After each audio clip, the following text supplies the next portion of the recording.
What Vedana does, and these meditations does, it allows you to make contact with the data coming in from your senses ever more intimately, which means you have a very, very accurate model of the world, which, yes, sometimes things do go badly wrong. Sometimes things go amazingly well. But most of the time, we're kind of just going up and down. It's like a sine wave, just up and down, up and down, up and down. And if you can stay closer to the world as it actually is, overall, you're going to have a happier and more productive life.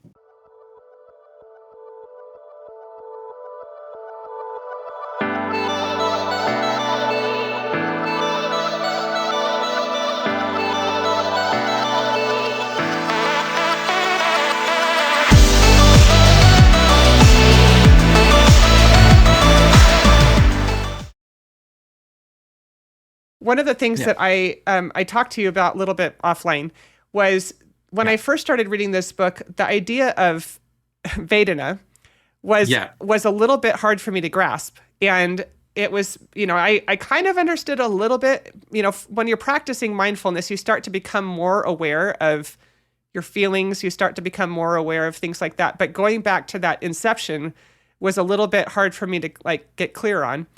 But I Yeah. think one of the things that is I love about how you've written this is as you practice it, you start to recognize it. So the Yes. concept itself is a little bit abstract. Well, quite Yeah. abstract actually.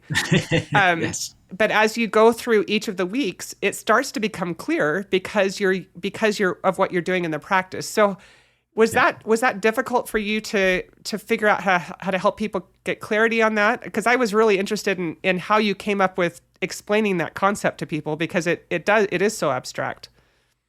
It is very abstract, and that's kind of what's lovely about it in a way. That because it kind of forces you to think and frame it in your own way, in a sense. And all mindfulness is always a practice. But the thing with Vedana is the practice reveals what Vedana actually is. So we start off with what is apparently a nebulous concept. But very quickly, it becomes a very concrete concept that you can understand.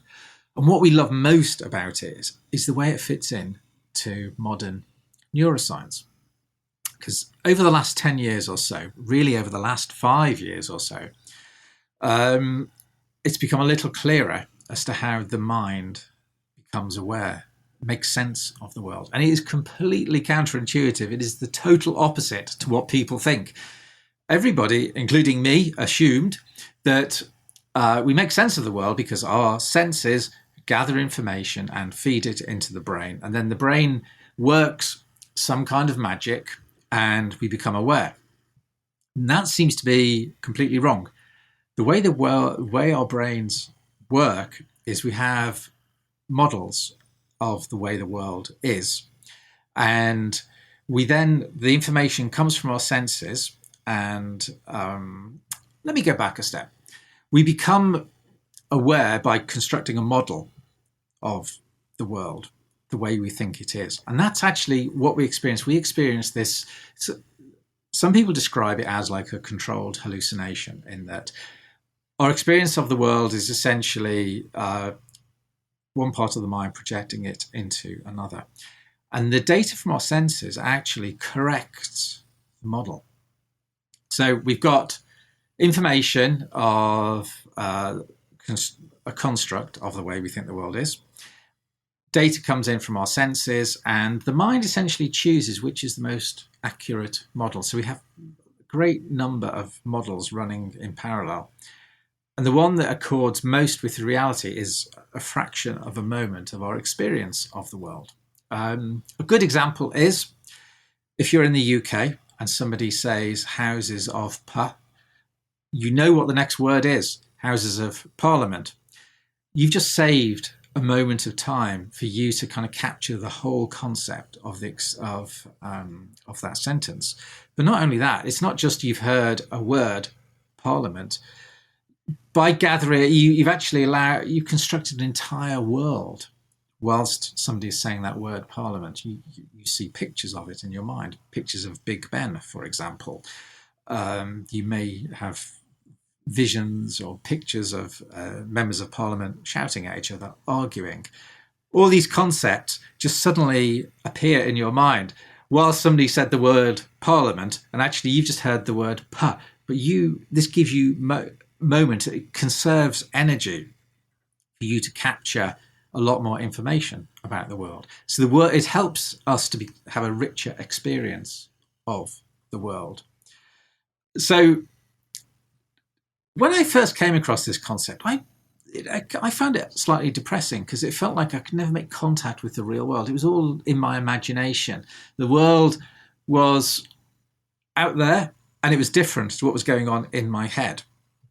And it meant I could never actually experience the world directly. After a while, I realized, no, what it is this is saving energy, saving bandwidth as a world, so I can have a richer experience of the world. And the key thing is to pay attention to what your senses are saying, because that way your model of the world is accurate. And the problem that people face if they're suffering from mental distress is their model of the world is drifting very, very slowly away from reality. So the world looks an awful lot bleaker than it actually is. It becomes very difficult to lift yourself up.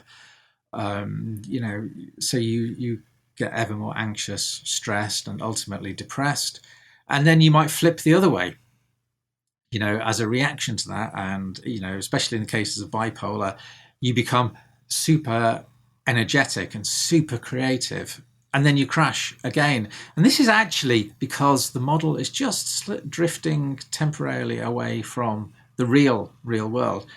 What Vedana does, and these meditations does, it allows you to make contact with the data coming in from your senses ever more intimately, which means you have a very, very accurate model of the world, which, yes, sometimes things do go badly wrong. Sometimes things go amazingly well. But most of the time, we're kind of just going up and down. It's like a sine wave, just up and down, up and down, up and down. And if you can stay closer to the world as it actually is, overall, you're going to have a happier and more productive life. Yeah, and it's extraordinary how when somebody's got mental illness, they think of their mind as broken. We think of as our body, we feel like we are less than, and so there's a lot of judgment. I know I've spoken about this before, but as you're talking about that, I realized that, it was, first of all, it was extremely helpful the way that you describe how our minds work in the book, because I think it's very empowering.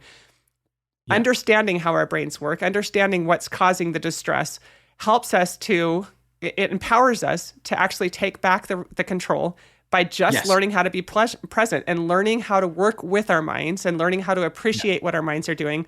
I loved in the meditations when it talks about how to thank your mind, when it's trying to protect you, instead of judging your mind for doing it, be grateful that it's doing that, and say, I don't need to take action right now, but thank you for trying to protect me. Those kinds of kindnesses towards yourself helps it's like it eliminates this whole layer of judgment and anxiety that we felt like we didn't have any control over before. It's just gone. It just evaporates.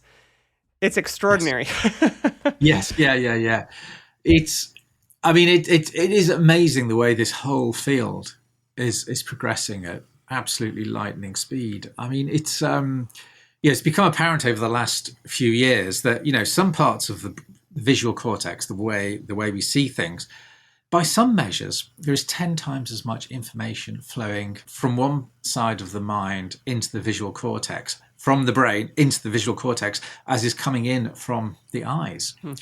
And which is extraordinary.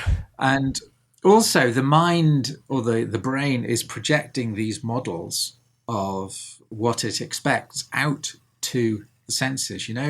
Again, with the eyes, the brain is sending 3 or 4 times as much information to the eyes as the eyes are sending to the brain, because the brain is constantly reaching out into the world with these models, these ideas, and testing them against reality, is that, it could be very simple, like the brain is projecting a whole range of different possible colors for a tree, different shades of green.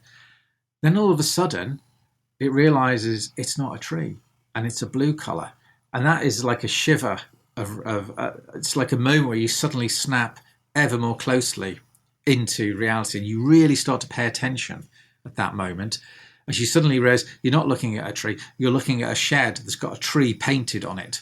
And so there's actual moments where effectively your model is incorrect and your mind realizes it's like an aha moment. Yeah. It's the message is in the error. You suddenly realize you've made a mistake, you snap into reality, and that is such a beautiful moment.